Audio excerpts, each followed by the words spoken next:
It really is a privilege to call this my office.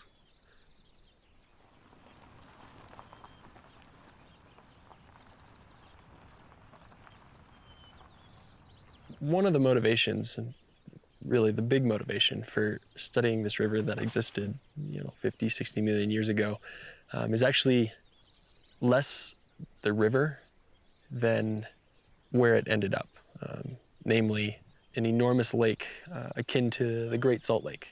And one thing about lakes that is particularly important from this perspective of a geologist is that they record very fine scale or high resolution data that are influenced by things that flow into the lakes, things that blow into the lakes, how the lake evolves through time, shifts in the landscape, shifts in climate, the rocks at the bottom of the lake and that are being deposited in the lake and next to the lake record basically the pulse of that environment at that time in history. So at that time in history, 50, 55 million years ago, there was an enormous spike in greenhouse gases, and namely CO2, which resulted in an enormous spike in global temperatures.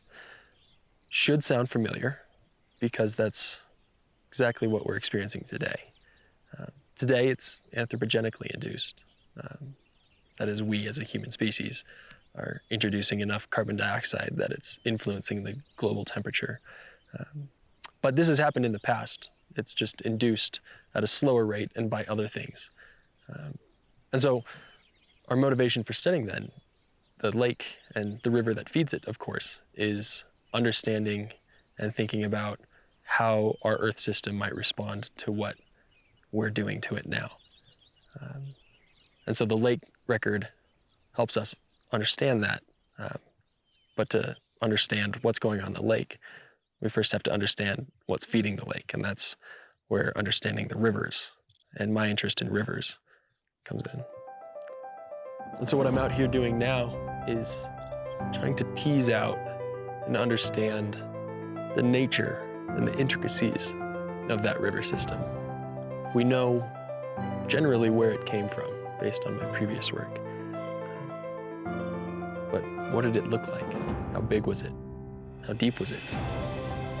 Did it move about? Did it change through time? What kind of sediments did it carry? Did those change through time? Was it influenced by climate? Was it influenced by shifts in tectonics?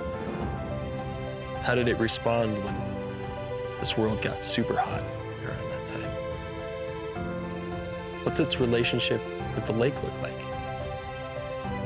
How does the lake respond to the comings and goings of the river?